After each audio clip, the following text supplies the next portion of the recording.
Hello, everybody, and welcome or welcome back to the second shelf. It would normally be time for the tops and flops of June, but it's also mid-year. Everybody and their brother is doing the Midyear Book Freakout Tag. So I thought I'll combine the two and do the mid-year tops and flops. There are some of the questions in the mid-year book freakout tag I just can't answer, like the best film adaptation and the best sequel. So I thought most of it is about the best and the worst. So let's just adapt it to my own needs and do the mid-year tops and flops. And we start with the tops and then go on to the worst. And then, because that's also part of the mid-year book freakout tag, we talk about two new releases. Starting with the tops, as always, and that is the best book so far for me. And if you look at the list of the books alphabetically, you will see that there are 8 questions and 7 books. That is because the best book is also, for me, it was the biggest surprise. And I combined these two, and that was a debut novel by Morova Yejide, Creatures of Passage, published in 2021. And I read this book for the Women's Prize for fiction, and I thought it was absolutely brilliant. Not flawless. A book never is flawless, I think, and certainly not a debut novel. Moreover, Yejide is a Black American author, and this book is set in Washington, opening in 1977. Main character, one of the main characters, but the character that the book is really built around is Nephthys, a taxi driver of sorts. She drives an old car, but a taxi driver of sorts, because she brings people to weird destinations, and she also has a ghost in the trunk. And the book is filled with ghosts and mystical figures, and that is immediately, if you know me, the reason why it was the biggest surprise. If I just had read the blurb, I would have never picked up the book, and I would have sworn that this book is not for me. I'm not interested in ghosts. The 1970s is not my favorite time period to read about. Magical realism is not at all my thing. So yeah, this was not a book for me, I would have thought. But I loved it. So Nephthys is driving around these people, and she is the connection between all kinds of stories. Her brother Osiris, yes, there is an Egyptian mythological theme going on. Her brother Osiris was killed and thrown into the river. There's also Dash, Nephthys' nephew, the wife of her Osiris, and they are estranged, but Dash has its problem of its own, and there's the riverman, and there is also some quite horrible abuse going on. I mean, not with Nephthys, but there is some mystery. I thought the book was magical. I really, really loved it. I would urge you, even if you don't like ghosts or magical realism or the 1970s or kind of a road movie, a road novel, because it's the cab driving is a big portion. Give it a go, because the language is so. The storytelling is so beautiful. I listened to it first on audio. The author, she's doing it herself, the audiobook, which is not always a success, but in this case, it definitely is. So my best book so far, and the biggest surprise, is this debut novel, Creatures of Passage. Then the next question is the favorite character. And I thought about that quite a bit, but then I went for Louise Erdrich's The Sentence, the main character, Tookie. This book was published also in 2021, and it's set in a bookstore. Tookie just released from prison. We learn in the beginning why she ended up in prison, and that's quite a hilarious story, even though it's not fun to be in prison. But she's released, and in prison she started reading, becoming a ferocious reader, and she starts to work in a bookstore. And again, there are ghosts. There is one customer who dies, and the ghost of her is hunting the bookstore. The book itself was certainly not my favorite Louise Erdrich, even though I think Erdrich is one of the few authors for me. When there are ghosts and mythical elements, I really enjoy it because she is handling it very well, at least for me as a reader. But the book as such, the story, it just didn't work as well for me. But Tookie, the main character, I loved her. She is strong. She is not flawless, like, this ideal character, not at all. She feels like a real person, and the way she handles her life after being released from prison, she starts a relationship with a man who also has a grown-up daughter, how that relationship worked, how she deals with the ghost stuff, but also just with the, down-to-earth, day-to-day life. I just loved her. I really thought she was a brilliant character. So Tookie was my favorite in the first half of the year. And then the last question of the tops is, for me, that's not something that is in the mid-year book tag, but for me, it's always the best nonfiction book. And I want to keep up that structure. So the best nonfiction book was for me Amiya Srinivasan's The Right to Sex, published I think last year as well. Let me check that. Yes, 2021. I read really, really good nonfiction, especially nature writing. Elizabeth Colbert's book, Under a White Sky, was fantastic. I read Julie Burwell's 2 books, one about the jellyfish, spineless, and one about corals, Life on the Rocks. They were really, really good. So it was a really good first half year for nonfiction. I chose this one, first of all, because it's about feminism. And that is a topic that is really close to my heart. And because it is fearless.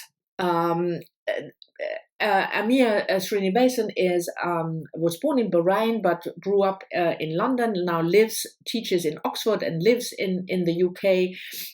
She writes for magazines and newspapers.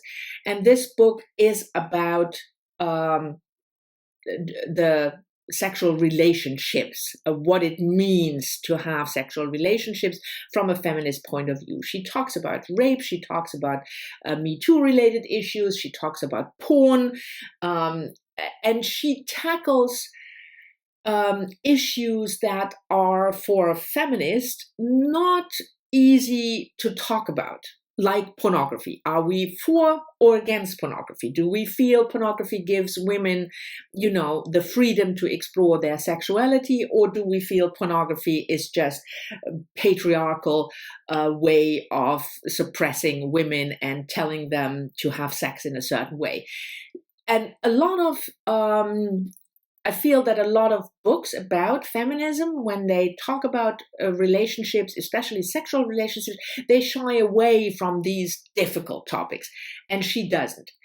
Again, it's not a perfect book, and I'm not agreeing with her on everything for sure.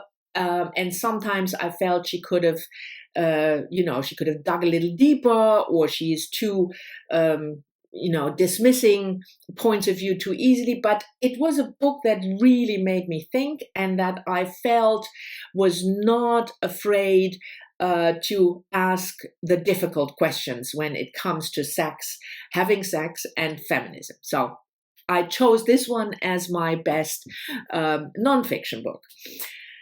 On to the flops. I have two. The worst book in the first half, and also a book that I thought was not good, but was more of a really, really big disappointment. So the bad book, you're probably not surprised, is Out by Natsuo Kirino, translated from the Japanese by Stephen Snyder, published in Japan in 1997 and in the English translation in 2005. I read this as a buddy read with Kim from Middle of the Book March, and we both just hated the book. It sounded really good. It was on my 1001 books before you have to read before you die list, but after I read it, I've thrown it off the list because I thought it was so bad.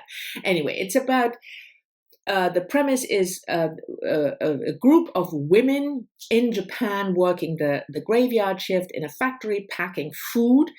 And they all have issues with their spouses and abuse. And one of them, that's not a spoiler, that's right at the start of the book, one of them kills her spouse, and then she asks the other women in the group to help her cover up the crime. That sounds a good premise. And the book was hailed as a feminist thriller. Well, it isn't. It's misogynistic, sexist crap. It's written by a woman, yes, but that doesn't mean that women can't write sexist, misogynistic crap. The fact that rape, abuse, oppression is discussed doesn't mean it's feminist. If you discuss it in a certain way, like I give you just one example because I ranted about that book long enough in an earlier Tops and Flops, but one example is that one of the main protagonists is raped, and during the rape, she starts to fall in love with her rapist. No. Off the list. 1001 books it went, and it was the worst book of the first half of the year for sure. The other bad book was a disappointment because I had such high expectations. Historical fiction about a Korean princess in the 17th or 18th century. And that book was Margaret Drabble, The Red Queen, published in 2004. I read this also as a buddy read with Sandy from Miss Reads a Lot, and we both didn't like it. First of all, the book is it's in two parts. One is the life of the princess back in the 18th century in Korea, and the other one is set in the present day, a researcher researching Korean history, and she encounters the life of this princess, and then she goes for a conference. I think she's a biologist by trade, so she's not. I said she's a historian researcher. That's not true, but she starts researching the history of this princess. I thought it was really exuding this neo-colonial atmosphere about the white savior, this woman from Britain who comes and uncovers the story of this princess. Obviously, this Korean princess needed this white woman in order to bring her back to life. The two parts didn't really work together well. Yeah, so it was a disappointment. I thought it was also not a good book, but it was more a bit disappointment than the Japanese novel, which just irked the bloody hell out of me. This irked me too, but less. So it was a disappointment, but it was also, in a way, it had a good side to it because I'm going to put this down because Sandy and I then read the original memoir of that Korean princess. So that was good. Anyway, so these are the three top books or characters and the 2 flops. And then in the mid-year book freakout tag, 2 questions are about new releases. And the first one is about a new release that has been released already, that I haven't read, but I want to. And for this one, I picked Margot Jefferson's new memoir. And of course, now I forgot the title because that's just how I work, Constructing a Nervous System. And I think it was published in April. And I meant to buy it back then and didn't. And then I forgot about it. Thanks to this video, I remembered it. I really enjoyed Margot Jefferson's earlier memoir, Negroland, where she talks about how she was brought up in a quite wealthy Black neighborhood, Black family, and what that meant. The memoir that memoir didn't work for a lot of people, I remember, because it was more